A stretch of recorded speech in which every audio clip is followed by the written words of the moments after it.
and I will welcome you all too. So this is the Ray County Museum. It's in Richmond, Missouri. And this place is an old pork farm. So it was built in 1909 and opened in 1910 as a pork farm. It was never a private residence. It has 56 rooms, 14,443, something like that, square feet. It's really an advanced building for its time. It had electricity, plumbing, indoor, the heat, all of it. It had it all. And no other building at the time had all the amenities. And so it housed the county's poor, and that they collectively put everybody in here. So it didn't matter what your infirmity. You could be just down on your luck and stay for a little while. You could be elderly, you could be a widow with nowhere else to go. But what you did have to do was be a ward of the county, so you had to apply for it. Over a period of time, there's been about 1,500 people that went through here, and probably between 175 and 200 that have passed away here. So this was the end of the road for a lot of people, but it was also considered their home, and they called it the county home because it really was. And the people who were superintendents, they lived on site, and they really took care of the people. Now, this was a farm. So outside is all of the fairgrounds now, but about 27 acres, and they had milk cows, they had chickens and eggs, and they had a garden, a great big garden, and ponds, orchards, smokehouse. That way they could feed themselves and barter for what else they needed. So they kept the costs down low for the county. Some people say, well, is this an insane asylum? You have cells down in the basement, which we do. No, but there were people who were compromised in that way. So if they were violent or otherwise pretty bad, they would end up in St. Joe. But it costs the county money to have people in St. Joe. And this was a poor rural farming community, and they didn't really have a lot of money. So they tried to keep people here if they could. The cells were also for, starting in 1920, they couldn't house juveniles with adults. And so they would separate them out. Sometimes there'd be women down there. There is a case of one man who lived down there only because he was in a wheelchair and couldn't get up the stairs, but he never had a locked cell or anything. So that's kind of the overview of this place. It ran as a poor farm and a county home for about 50 years, and then for another 10 years as a rest home until they opened a new one. And then after that, we took over. So all of our rooms here are themed. We've got about 35 areas on 3 floors that are filled with artifacts. The really unique thing about this county is that, or this particular museum, is that this was put together by the people in this county. The things that are in here come from places and from homes of the people who live here. And they did this all themselves, and it's been about 50 years. So all of this stuff came from somewhere that people in this county know about. It's pretty unique, and it's pretty large. One other facet about this building is that it's actually built on a Y, which puts us on the historic register because it's pretty unique. And they did it that way because each of the rooms has a window and it had a door with a transom above, so it had really good airflow. They tried their best to have the most healthful, modern place for people to live. So it worked pretty well. So we have, all the rooms are themed.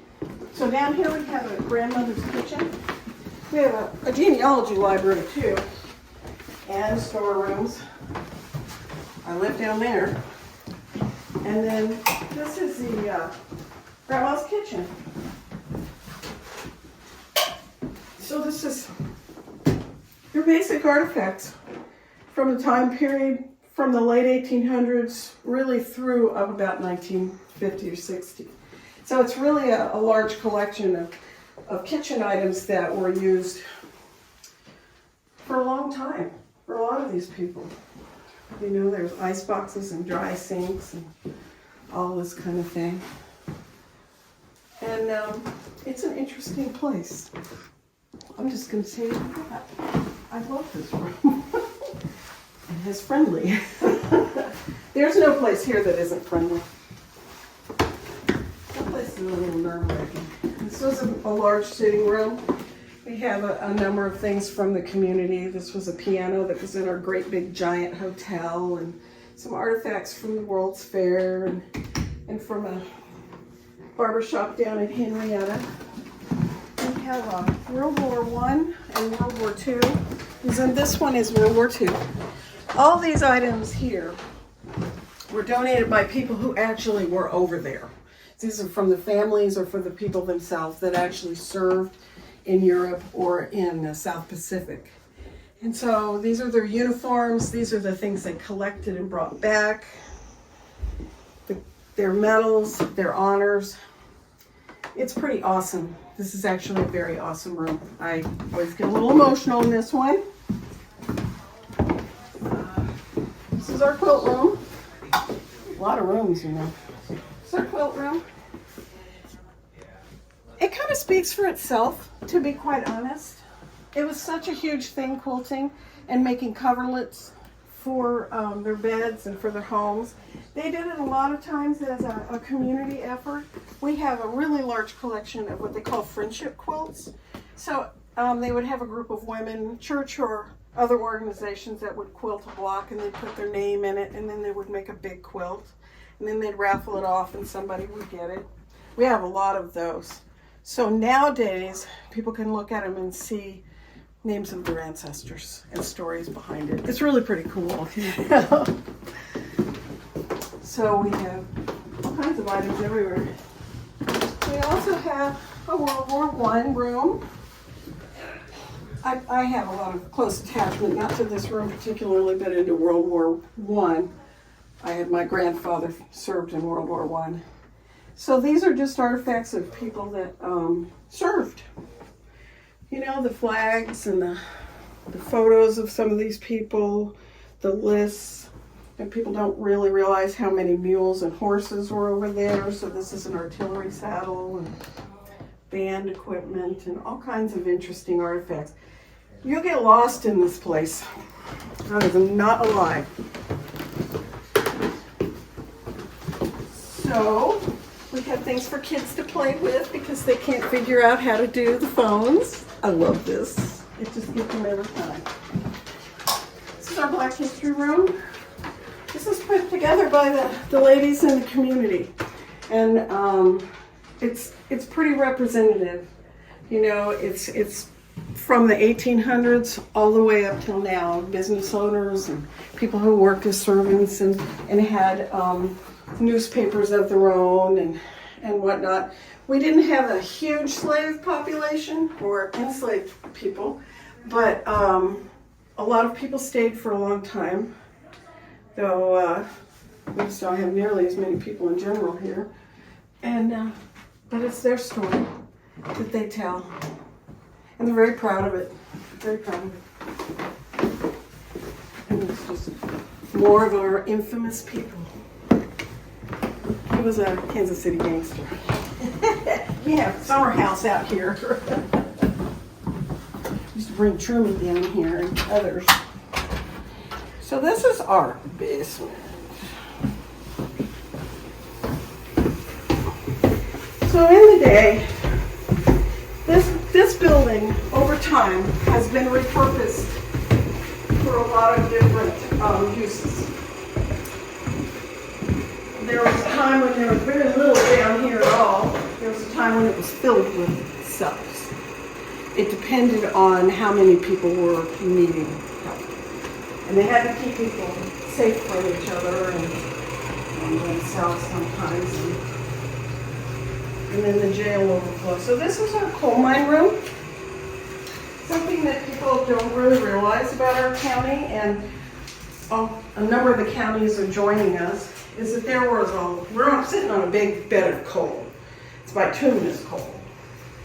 And we had over 60 mines that we know of over a 100-year period. And they helped to power the houses in Kansas City and the surrounding areas. And we had some of the largest mines in Missouri for a while. And so these are artifacts of people who worked in the mines. Things they say, well, we get new things all the time. We got some bits the other day. These are some some sort of bit. I think they chunk the coal. They're not drill bits, but they put holes in it and they tap it in. And they were found outside of a coal mine that had been closed up. So it's still out there. All this stuff is still out there. So it ran for about, the industry ran for about 100 years, and natural gas put it out. So it went from about 1868 to 1959 or so. A lot of people had family that worked in mines. It's a lot of stories. So, we've had a lot of water down here too. But it's dry right now. It's an old little building. So this is just some of the more artifacts. We had, the usual train stations and that type of thing. We had people that were weavers. And we even had our own steamboat wreck that they dug up. On the Twilight back in 1990, they dug it up. It didn't have any great stuff like the steamship Arabia. So, this is part of a typical American story. This is our animal room. We had a water event in here. But this is just a room filled with the types of animals that live here. A lot of these animals came from here. And I'll tell you what, the kids love this. Okay. They just love it. And the kids, let's see, from 3 different county high schools painted the backdrops back in the 90s. So it's pretty fascinating. I love this one. I really do. And of course, what I didn't tell you about was the cells. These are 2 of the original ones. That's been made into a storage room, but this is one of the original cells. Now, that's not an original bed to the building. We don't have any that we know of. We've got several that people have donated over time from some of the area hospitals. But this cell has been here. And then the bars for the windows we have taken off, but they do exist. So that's sort of the size. And this actually is the room that the man in the wheelchair lived in. So they used these a lot for the jails. And at one time, they put these walls in afterwards because they were all the way around bars everywhere, in which we have those bars. And then bars on the windows. But now they're sort of display rooms. This has a display of police items. And this is just to scare people. This one.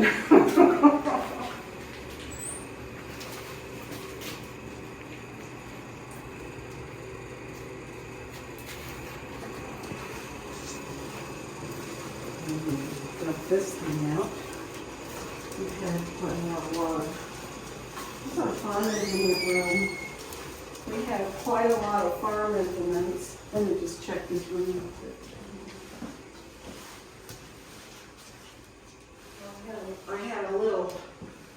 I had an event in that room that the ceiling fell in onto the floor.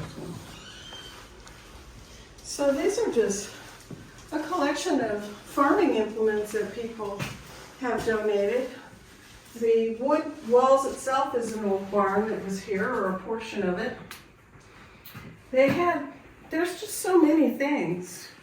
There's the saddles, and I've never seen so many saws in all my life. This really vicious looking thing is an ice saw, because they would wait for the rivers to freeze over, and they would go out and saw big blocks of them, and then they would store them in storehouses covered with sawdust, and they would use it all summer long, and it worked pretty well.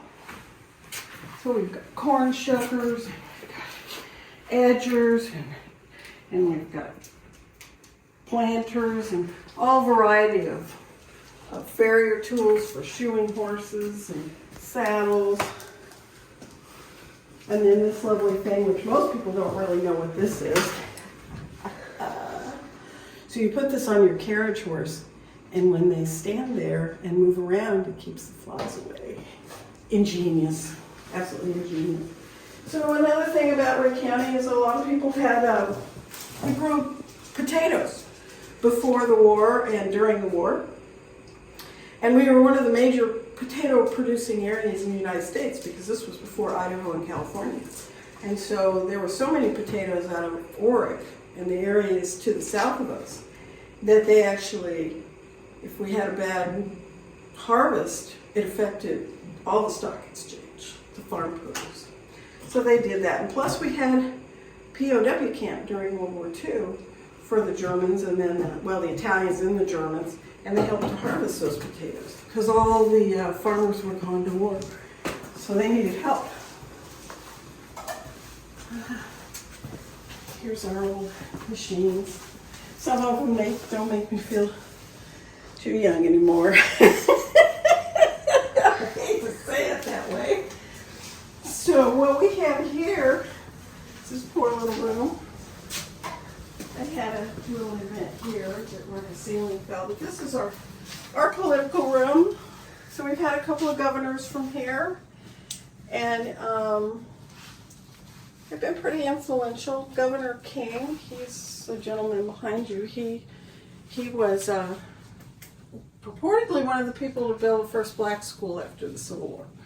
And he and his wife broke the law by educating their slaves. They were slaveholders, but they educated their slaves. And then they were all buried in the same cemetery. Though later descendants took them up and gave them a great big monument. But they were a little bit on the risky side, you know.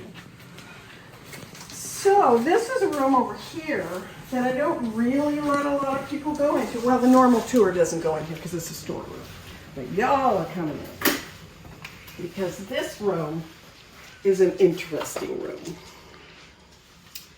I don't know how much information you really want, but it's an interesting room. So there's a lot of different artifacts that we're sorting out. We do have another square piano. But this room, along with the animal room, had a cells in it, and you can tell by the floor. And at one point, this had a waist shackle that was bolted to the floor, and there was somebody that actually lived in here. Now, that's not just folklore, because I know people who have seen the waist shackle, and they know about it. So, it's pretty much true. I don't know who it was, and I don't know how long they lived here, but it couldn't have been nice. Or what he did, how crazy he was, I have no idea. So, yeah, we just have all kinds of stuff. So we'll go on back upstairs. Let's go in and see that floor. It's just so bad. I gotta get somebody to help me.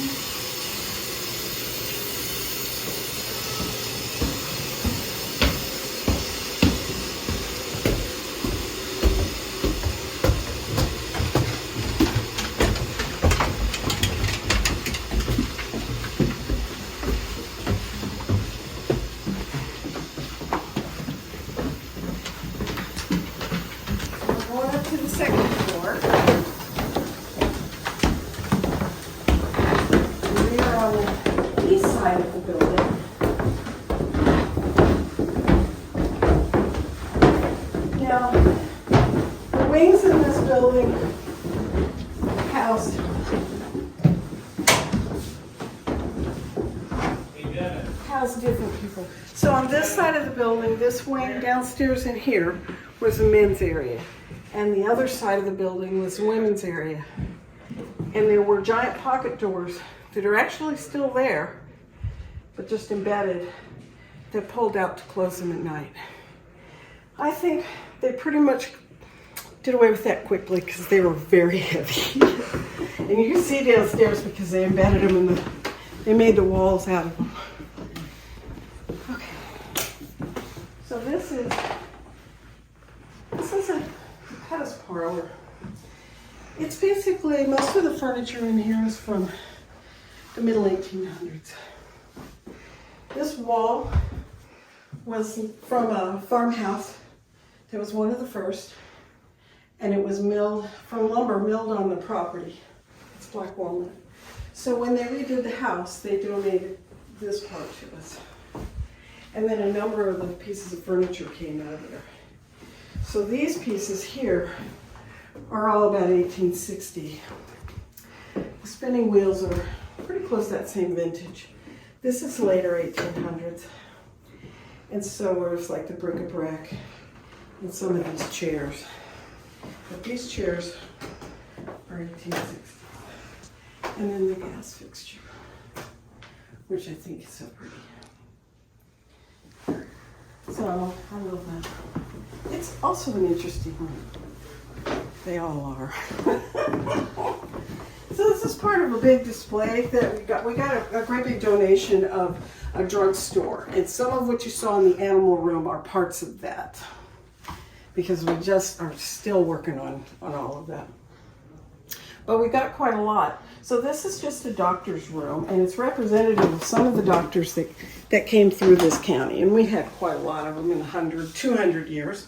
We celebrated our 200th anniversary in 2021, along with the state. So that medical bag, for example, is a Civil War era. And some of those tools in there are about the same vintage. So there's some really interesting stuff.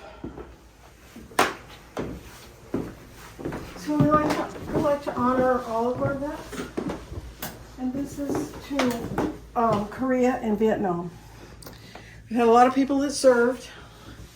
And we had a 2-star general that was from here, who was in Vietnam. And then we also had an artist that was nationally and internationally known, who was from Oric, in Ray County, and he did these pictures and donated them to us. So they're sort of commemorative, and a lot of really interesting items of people that served, and some of their uniforms and their stories. And we have the dog. This is our post office room, because we leave no stone unturned. That's just the way it is. I love it because this county is so proud of everything, you know. So when they redid the post office, I don't know what the original post office was, but they have a post office now that's built in the 1930s. And when they redid it, they took out the lamps, and they used those in here and down in the World War II room. And then they have some of the certificates in here, and just some items that go along with past postal service. You know, one of the things I think is really cool, these boxes right here, they had to pass a test.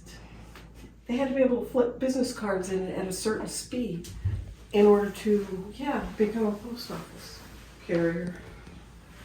Yeah, they had to practice, and then they had to take a test. Isn't that cool? Who thought? Yeah, I love it. It's a really cool firehouse. So I love this one. I'm really fascinated by this guy. His name is Orville Hickson. And he was a vaudeville and early silent movie photographer. So he took photos of these people, studio photos and things like that.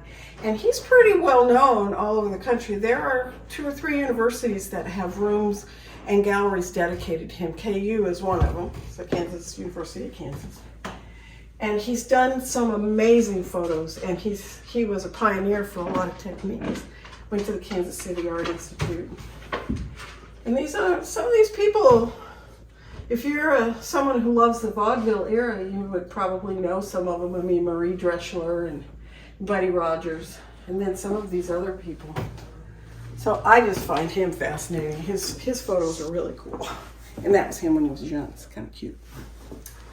So this is our Mormon history room. This room was put in by the church, and this kind of tells the story of the Mormon experience in Ray County, in the area. They came through. Joseph Smith was here.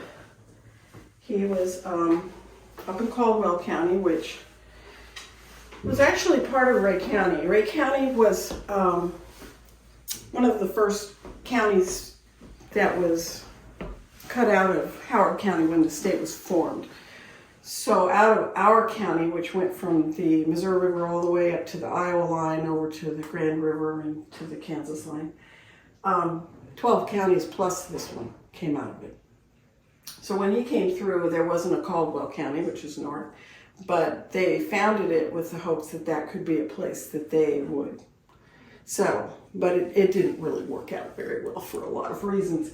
And so this is just the story of this. And it's interesting because after the church split, after Joseph Smith died, some of the people who actually witnessed the plates stayed here. They came back and they stayed here.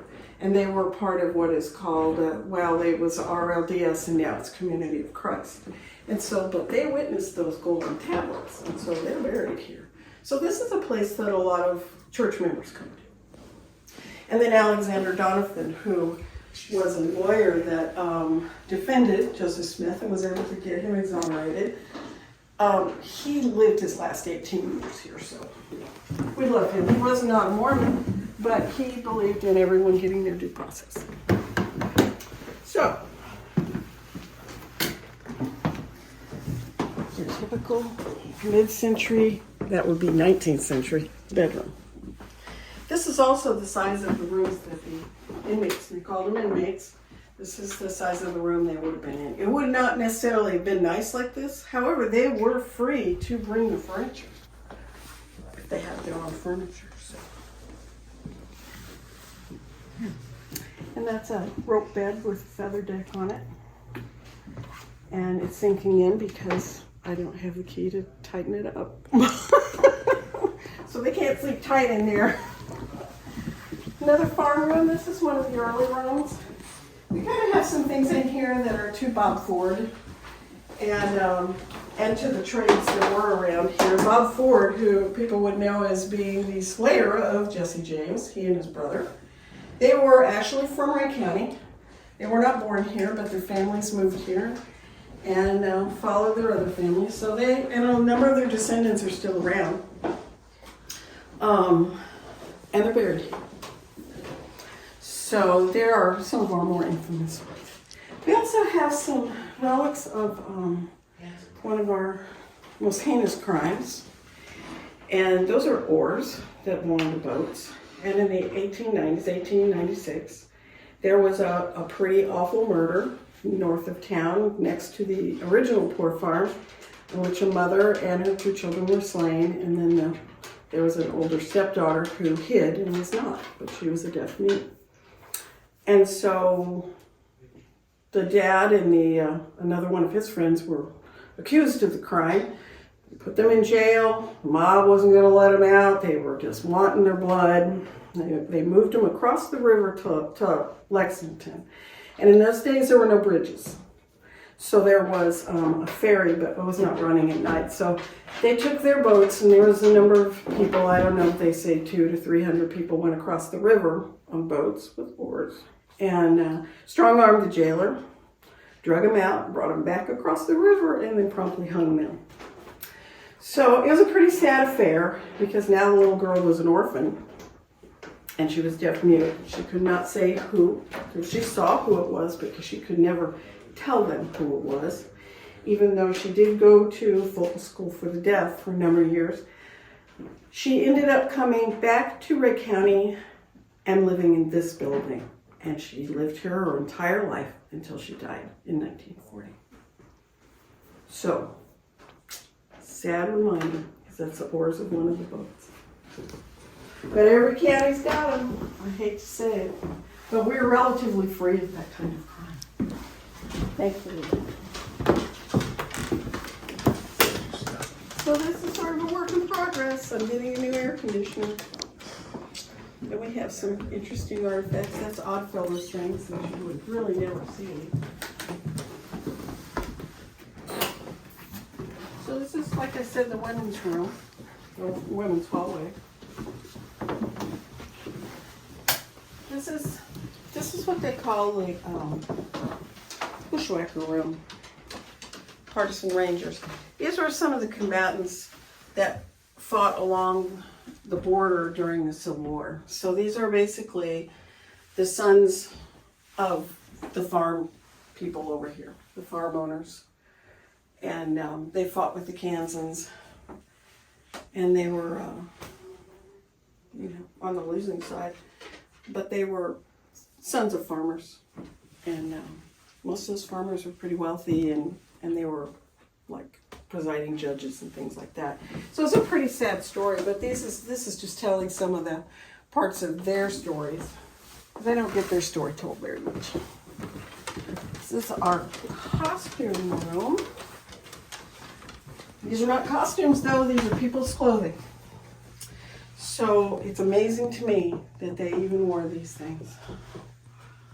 And it has a great collection of different types of hats from different eras, from older hats to 1960s mod hats, 50s. And then there's some actual beaver top hats, which is what brought Daniel Boone and everybody else out here to begin with. And a variety of clothing. These are real morning outfits, as that one is, and that's a little bit later morning probably. These are probably morning too. But if you notice, these bodices are open, and they wouldn't be. We just didn't have models small enough. It's not a lie. So we have more clothing on this in here, which I'm just always amazed at. I mean, look how small some of this is. So this is our DAR room. DAR stands for the Daughters of the American Revolution. And they were extremely active for many years, for probably close to 100 years anyway. And they did a lot of historical research, and it was a heritage group, much like they're still around, you know, the dames and all of these things. And they've helped to identify and keep stories alive of patriots, people who fought in the Revolution. And our chapter here closed, so we have their records. But these are just items that some of the people who belong to the DAR owned. And when they built this room, put it together, it was in 1976, so it was the bicentennial, which is why it's blue and red. And these dresses they wore in, I believe, the sesquicentennial. Yep. So it's a commemoration of these people. And we also keep the records of the people here, which are really good to have. DAR has quite a lot of genealogical information, if anyone's looking. So this is our toy room. Some of us with silver hair get a little offended by this room, but it's okay. We all go there if we're lucky. So it's a collection of toys, and these are interesting, and this is an interesting room. Just going to tell you that. Sometimes you can hear things. It's pretty wide range, about 50 or 75 years. So this is kind of an example of some of the one-room schoolhouses. Ray County had, 70, 80 one-room schoolhouses.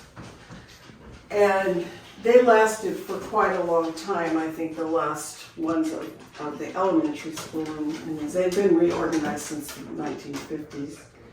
The very last one to come in was a school called Stead. It's up near an area up north and east.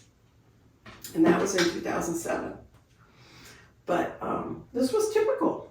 These were the kind of chairs they had, and these were some of the things they used, you know. And this is a pretty wide range of books that are in here. Everything from the really early McGuffey readers that were in the middle 1800s all the way up to the Dick and Janes that I actually remember.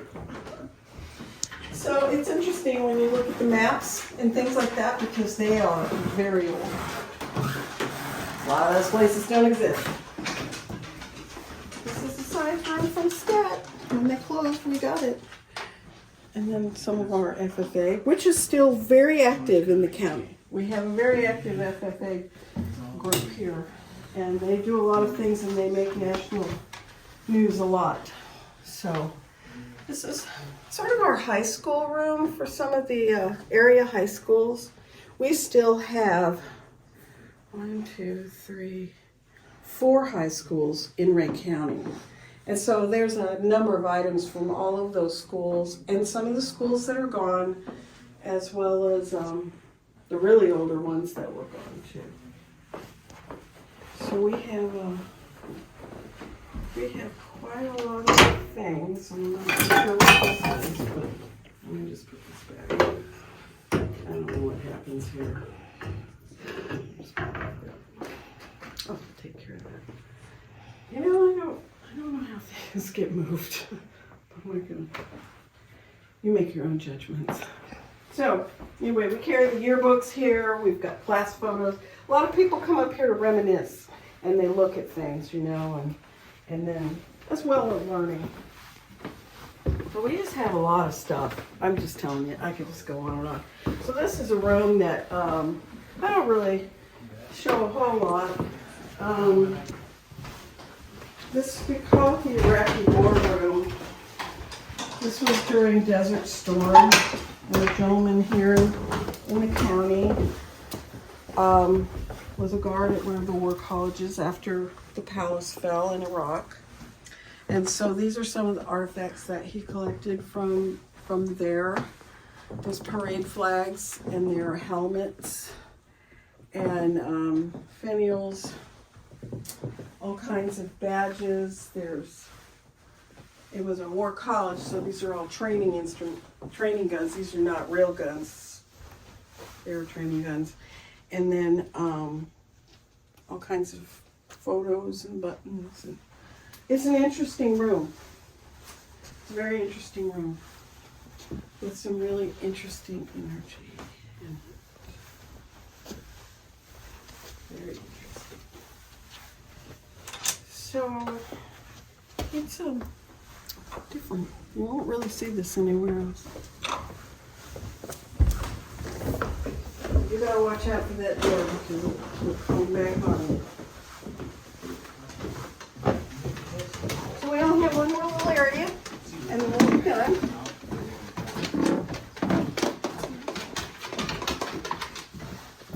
So yet another hallway.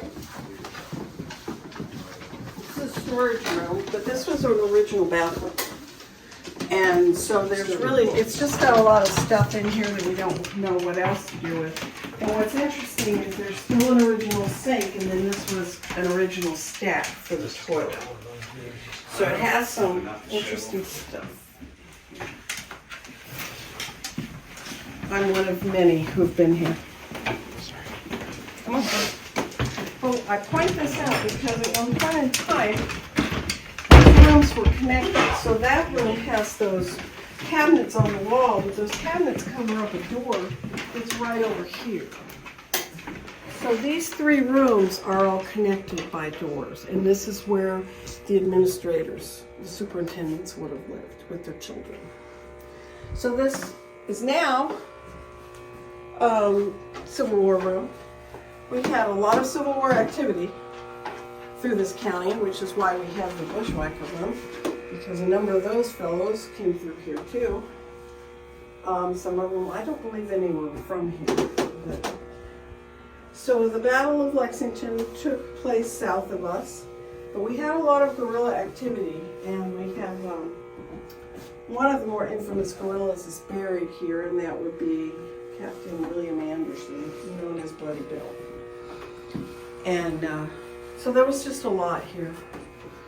So these are all things that people have donated, people from here. Some of these things have come down through families. A number of these items in here, all except for this diary and the actual belt and cartridge box itself. But the linkage and all of that came down through a family from here. And they donated in the same over here. There's a number of these things were picked up off of battlefields back east that they brought back home with them, as well as the guns. And there's a lot of interesting stories here.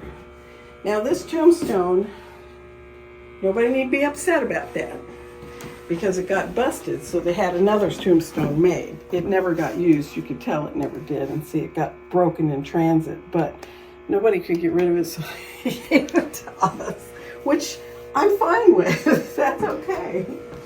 So a lot of things got burned down in the Civil War, and a lot of people had, and Missouri was really bad.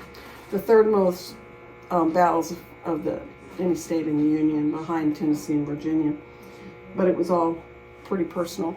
And this is timbers out of one of the cabins that got burned. But a lot of places were burned. A lot of families were displaced during Order Number 11. Some 25,000 people were not evacuated, they were told to go.